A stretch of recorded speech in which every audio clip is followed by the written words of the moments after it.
Arestado ng mga operatiba ng CIDG Zambales Provincial Field Unit ang isang lalaki sa bisa ng warrant of arrest sa West Poblacion, Palawig, Zambales. Kinilala ang suspect na si Russell Del Fierro y Pacheco, 45 anyos at residente ng nasabing lugar. Batay sa investigasyon ng ating mga otoridad, habang minamaneho ng akusado ang isang ambulansya papuntang Ramon Magsaysay Memorial Hospital sa Iba, Zambales, ay aksidenteng bumangga ito sa isang service vehicle na isang complainant na siyang naghain ng reklamo. Ang buong operasyon ay pinangunahan ni Police Captain Leonardo Surio, officer in charge ng CIDG Zambales Provincial Field Unit, katuwang ang kanyang mga tauhan sa pagpapatupad ng batas.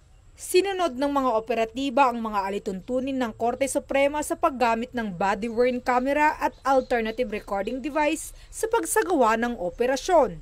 Kaagad namang dinala ang kalabosong suspect sa CIDG Zambales Provincial Field Unit para sa booking procedure at pansamantalang ikinulong habang inaayos ang pagbabalik ng warrant sa korte.